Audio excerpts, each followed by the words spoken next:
Greetings, this is the Questing GM. Today is day 10 for RPG A Day 2021. And the word of the day is trust. As a social hobby, trust is essential to get a game even running.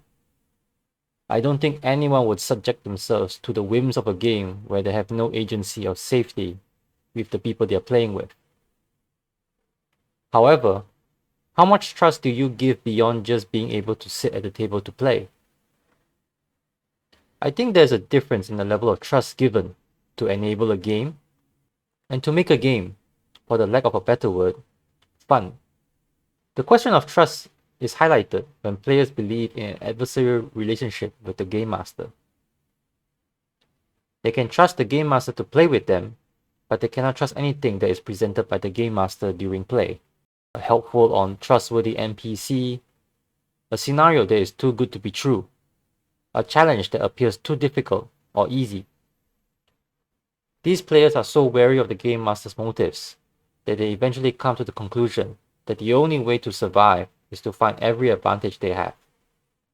From doing the unexpected to bending or at least be prepared to argue the rules whenever there is a slight presumption that the characters are put in an unfair situation. As players, it might be better to be aware that more GMs have a conscience to want to see their players succeed than fail. Even if the GM may not intervene directly to aid the characters, if that is the nature of the game, the player should be able to trust the game master to give them ample advice or warning, rather than setting them up for failure. When a player is unable to trust their game master to that extent, it could potentially slow down the game, whether with a 10-foot pole or incessant dice checks to tell if someone is lying. As game masters, trust that is given should not be taken lightly.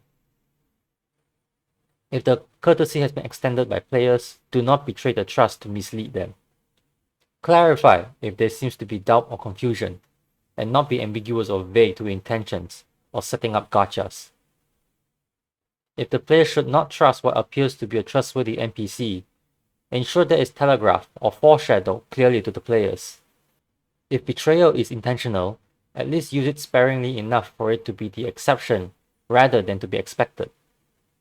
If nothing seems to be trapped, ensure there is plenty of clues or leads to find it, or seems suspicious for them to search for it.